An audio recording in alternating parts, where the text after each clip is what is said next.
Récemment, ma mère et mon beau-père ont été arrêtés et je dois faire face à la colère intense de ses parents à ce sujet. Ils ont été arrêtés parce que je les ai dénoncés à la police. J'avais une raison légitime de le faire. Et ma relation avec ma mère s'est détériorée après le décès de mon père il y a 10 ans. J'ai actuellement 17 ans et j'entrerai à l'université dans quelques mois. J'ai compris très tôt que ma mère ne mettrait pas d'argent de côté pour mon avenir. J'ai donc commencé à travailler à l'âge de 10 ans, j'ai occupé divers emplois et j'ai économisé au cours des 4 dernières années. J'ai ainsi réussi à économiser environ $7 000 à ce jour, grâce à mes propres efforts. En outre, j'ai reçu des cadeaux en espèces de la part de parents à l'occasion d'anniversaires et de fêtes, que j'ai toujours épargnés. L'argent était caché à la maison, dans une boîte en bois que mon père avait fabriquée pour moi. Comme ma mère ne m'autorisait pas à ouvrir un compte en banque, je gérais mon épargne de cette manière. Cependant, quelqu'un a découvert cette épargne cachée. Il y a quelques jours, je me suis rendu compte que la boîte était vide. Lorsque j'ai interrogé ma mère à ce sujet, elle m'a dit que mon beau-père avait utilisé les fonds pour investir dans une nouvelle maison. Dès que j'ai compris ce qui s'était passé, j'ai eu l'impression que j'allais perdre la tête. À la maison, il y a eu une violente dispute entre moi, ma mère et mon beau-père, mais comme j'avais 17 ans, je ne pouvais pas m'opposer à eux et j'ai dû faire des compromis. Tout ce que je pouvais faire, c'était m'enfermer dans ma chambre et pleurer pendant des heures. C'est parce que je devais repartir de zéro. Je n'étais même pas sûre d'avoir assez d'argent pour acheter le nécessaire avant d'aller à l'université. J'étais très déçue et complètement déconcertée. Le jour même, j'ai juré de me venger d'eux. La raison en était que le problème était trop important pour être ignoré. Heureusement, j'ai pu réaliser ma vengeance. 3 jours plus tard, ils ont été arrêtés et ont commencé à payer pour leurs crimes. Le seul problème dans cette série d'événements, c'est que mes grands-parents, qui m'avaient toujours soutenu auparavant, se sont mis à s'opposer à moi. Je ne comprends plus ce qui se passe. Ma mère s'est remariée avec un homme nommé Phil, qui a été profondément impliqué dans ma vie ces dernières années, et j'en ai détesté chaque instant. C'est l'une des personnes les plus malveillantes que j'ai jamais rencontrées.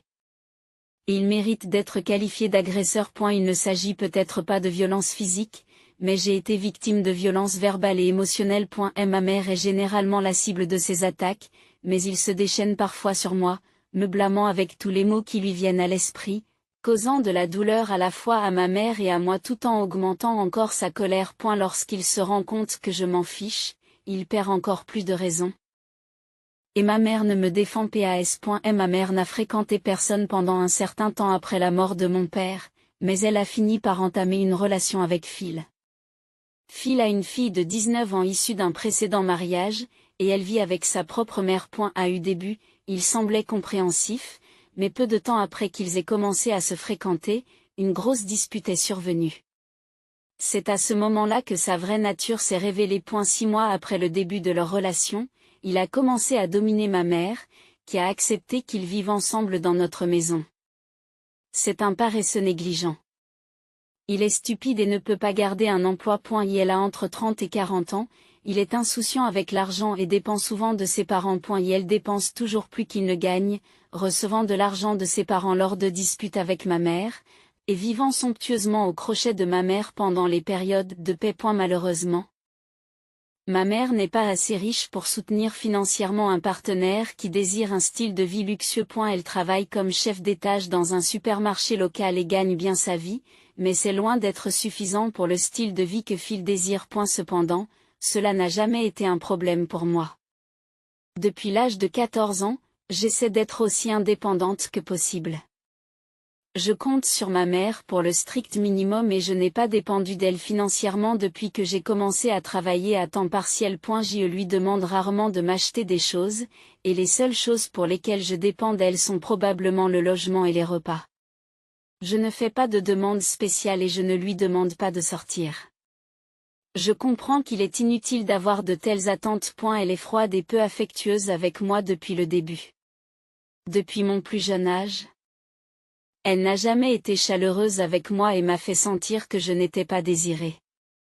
En grandissant, ce sentiment s'est transformé en une forte conviction. Autrefois, mon père prenait ma défense lorsque ma mère se mettait un peu en colère, mais après sa mort, j'ai dû l'affronter seule.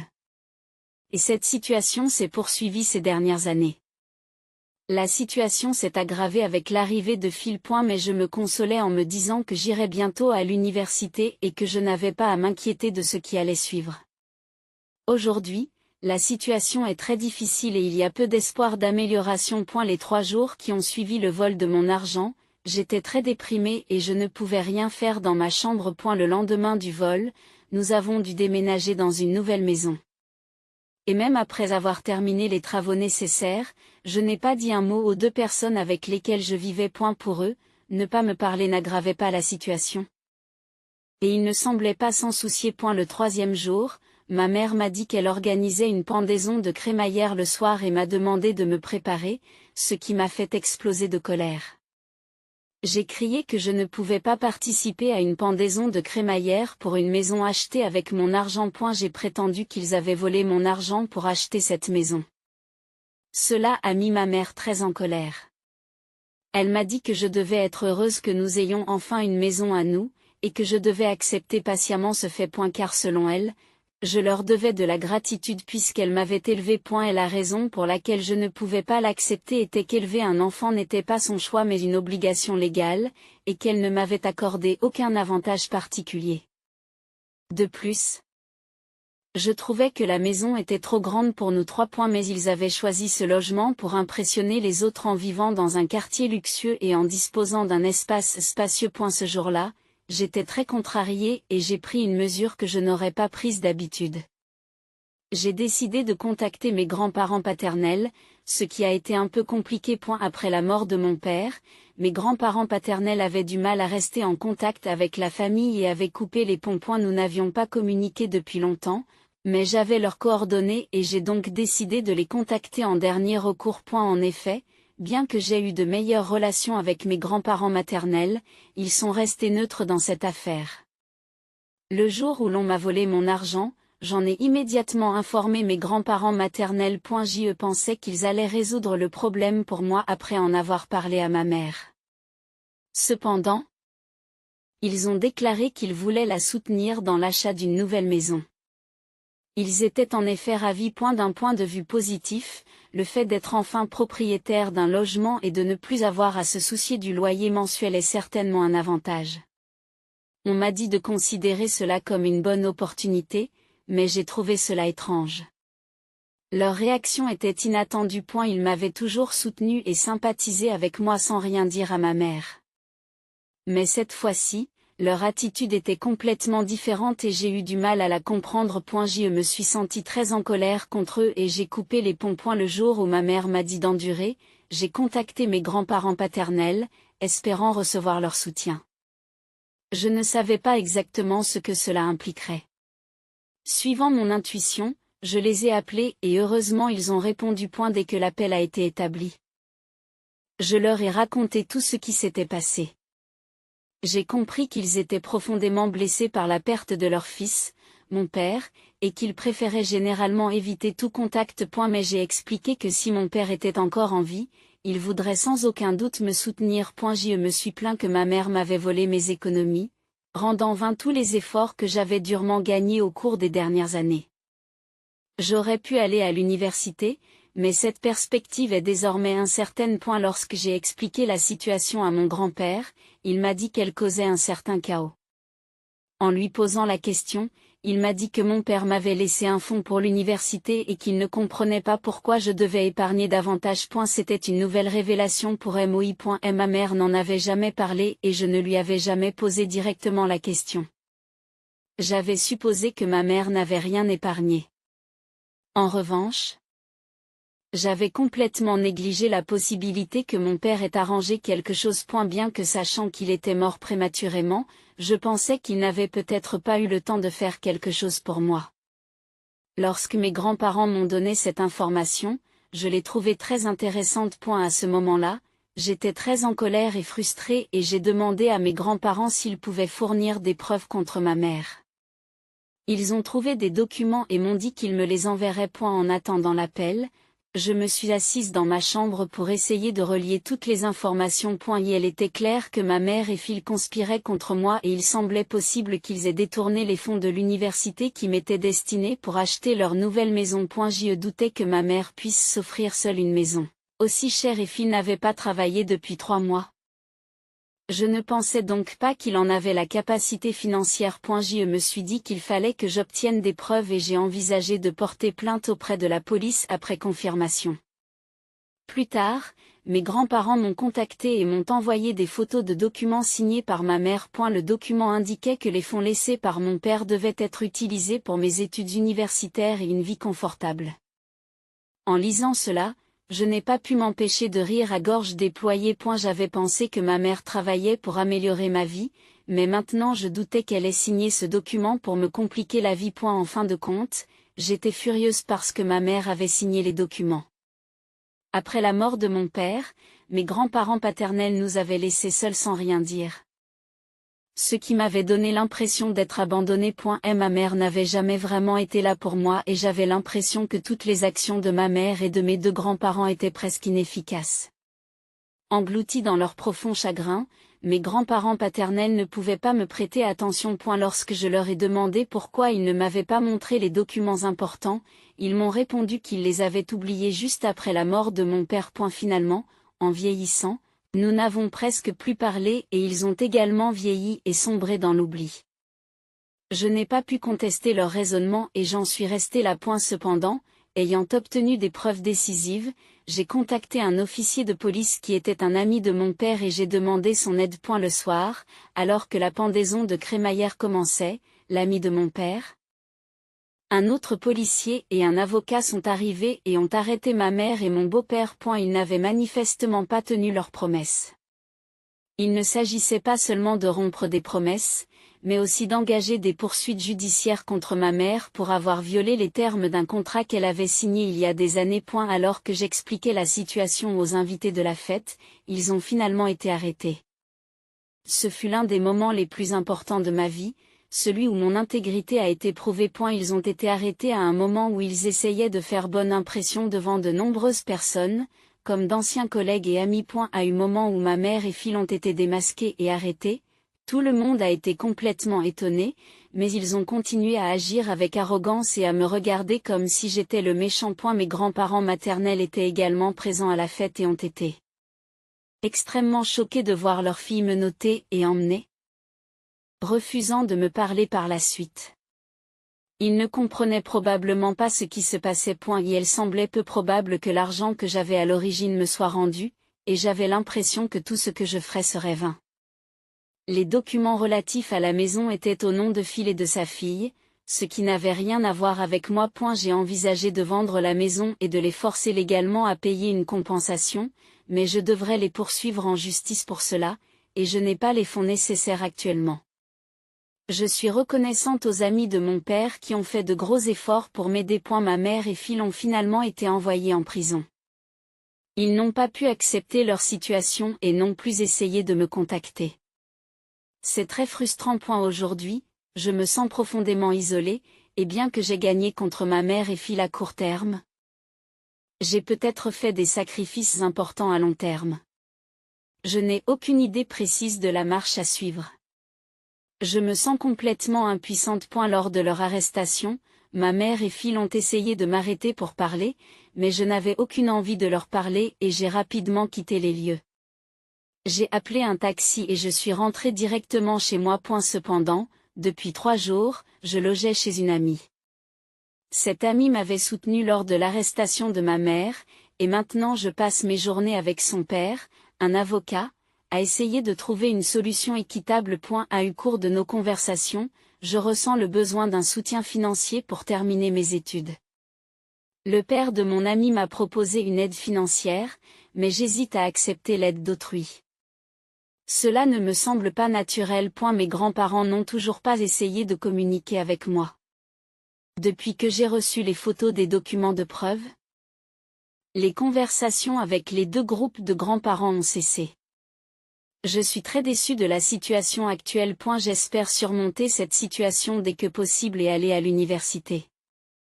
Pour l'instant, c'est mon seul espoir. En effet, mes amis m'apportent un véritable soutien, ce qui est inestimable pour moi qui n'ai pas de famille. Pour l'instant, ce sont les seuls qui se soucient vraiment de moi. Des mois plus tard, un nouvel élément surprenant est apparu. Un ami m'a envoyé des informations qui contredisaient ce que je croyais être vrai. Pour ne pas perdre de temps, je vais l'expliquer brièvement. En fait, ma famille avait comploté pour me trahir. Mes grands-parents paternels et maternels étaient impliqués dans ce plan depuis le début. Ma mère a non seulement utilisé les fonds laissés par mon père à des fins personnelles, mais elle a également obtenu des avantages pour le reste de la famille. Lorsque j'avais 14 ou 15 ans, ma mère était en contact étroit avec eux et, heureusement, elle avait enregistré ces interactions. À titre de preuve, elle a fourni à la police des captures d'écran de conversations qu'ils avaient négligemment menées par courrier électronique. Elle a déclaré que puisqu'elle avait été arrêtée, les autres personnes impliquées devaient être traitées de la même manière. Elle a fait valoir qu'il était injuste qu'elle soit la seule à être poursuivie alors qu'il continuait à dissimuler le complot dont j'étais victime. Récemment, mes grands-parents paternels ont parlé de la preuve des documents que ma mère avait signés parce que leur conscience s'était éveillée et qu'ils regrettaient leurs actions. Croyant que je n'avais pas de fonds, je les ai contactés pour leur demander du soutien, et ils ont finalement décidé de me révéler la vérité. Ils avaient l'intention de partager cette information depuis longtemps, mais ma mère et ses parents les avaient persuadés de ne pas dire la vérité. La raison en était que cela aurait été désavantageux pour eux. Ils ne peuvent toujours pas justifier leurs actions et ont probablement de profonds regrets. Aujourd'hui, je suis complètement perdu et je ne sais pas ce qu'il faut croire ni comment gérer cette situation. Il s'agit d'un problème très sérieux, et je ne me suis même pas confié à mes amis. Je me sens trahi, blessé et en colère. J'ai l'intention de me réunir pour prendre des mesures et de porter immédiatement plainte auprès de la police. L'étape suivante consiste à en discuter avec un ami de confiance et à lui demander d'en informer également mon père, qui est avocat. Après cette conversation, nous nous assiérons avec un avocat expérimenté pour planifier en détail la manière d'aborder ce problème et d'aller de l'avant de manière positive. Cependant, quels que soient les obstacles, je suis déterminé à entrer à l'université. Cette année, j'ai réaffirmé ma détermination à cet égard. Je n'ai pas l'intention d'abandonner. Je suis déjà prête à chercher le soutien nécessaire auprès du père de mon ami. Je n'ai pas l'intention de payer moi-même mes frais de scolarité, mais j'envisage de lui faire co-signer une demande de prêt étudiant. Ce processus est essentiel pour calculer avec précision le montant retiré de mon fonds fiduciaire. Toutes les personnes impliquées dans cette affaire, y compris mes grands-parents, m'ont non seulement volé mon argent, mais elles m'ont aussi privé de mes rêves et de mes espoirs. C'est pourquoi j'exige qu'ils me rendent les fonds dont j'ai besoin pour vivre de manière indépendante et dans la dignité. Lors d'une discussion avec le père de mon ami et un avocat, ils ont mentionné que, bien que de tels cas ne soient pas rares, l'ignominie des actions et le dégoût qu'elles provoquent restent inchangés. Je trouve cela incroyablement égoïste. Par conséquent, mon avocat et moi sommes d'accord et avons élaboré une stratégie pour prendre des contre-mesures directes. Je ne peux pas me contenter de les regarder s'amuser avec mes fonds. Et elle est presque certain que cette situation extrêmement difficile se reproduira, mais la prochaine fois, il est très probable que tout le monde, y compris les deux grands-parents, participera. Leur implication dans l'affaire est évidente et ne fait aucun doute. Cette affaire ira probablement jusqu'au procès, mais d'ici là, je m'engage à faire connaître activement les faits. Le procès a duré 3 mois, au cours desquels de nombreux éléments de preuve ont été présentés et des témoignages échangés.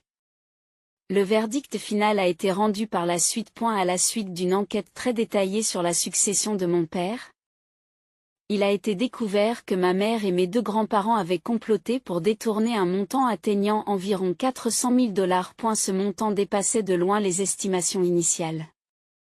Ce montant comprenait les paiements de l'assurance vie à laquelle mon père avait souscrit et les bénéfices des biens immobiliers vendus en son nom. Le tribunal a non seulement ordonné la restitution intégrale du montant détourné, mais a également décidé d'y ajouter des intérêts et des dommages-intérêts.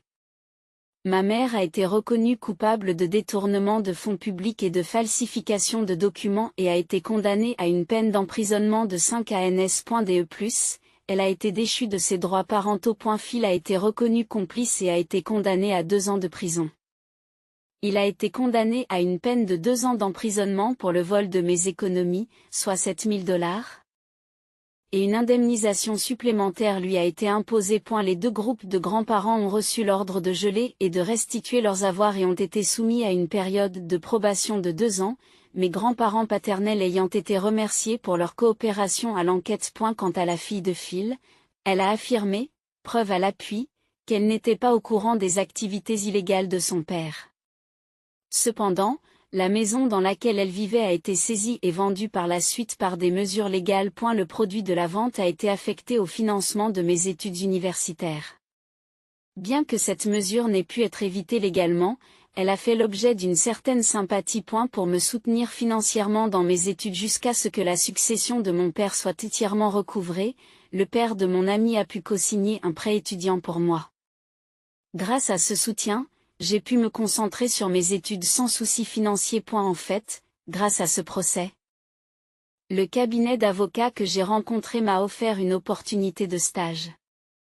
Grâce à cette opportunité, j'ai commencé à m'intéresser à la carrière juridique et à envisager un avenir dans ce domaine. Cette expérience m'a donné une nouvelle orientation dans mes aspirations professionnelles. L'affaire a été largement couverte par les médias locaux et a suscité l'empathie et le soutien de nombreux jeunes. Nombre d'entre eux avaient subi des préjudices similaires.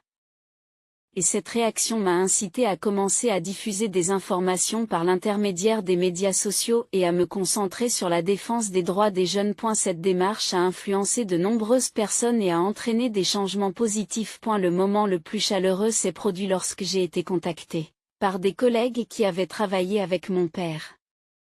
Ils m'ont raconté de nombreuses anecdotes sur son caractère et les efforts qu'il avait déployés pour mon avenir. Ces récits m'ont permis de comprendre la personnalité de mon père d'un point de vue totalement nouveau et de ressentir à nouveau son influence. Bien que je me sois éloignée de ma famille biologique, je suis ouverte à la découverte de nouveaux liens et de nouvelles possibilités. Le soutien inconditionnel de mes amis et de leur famille, les connaissances acquises auprès du personnel du cabinet d'avocats et les conversations avec les anciens amis de mon père ont redonné de l'espoir à ma vie. Ces rencontres m'ont montré de nouveaux objectifs et de nouvelles directions. Et la leçon la plus importante que j'ai tirée de ce procès est l'importance d'avoir le courage de défendre la justice, même si cela implique la perte d'êtres chers. J'ai également appris que la vraie famille ne se résume pas aux liens du sang, mais aux liens du cœur. En allant de l'avant dans la vie, je suis déterminée à avancer régulièrement vers mes propres objectifs, en n'oubliant jamais d'être reconnaissante. Lors de la remise de mon diplôme de fin d'études secondaires,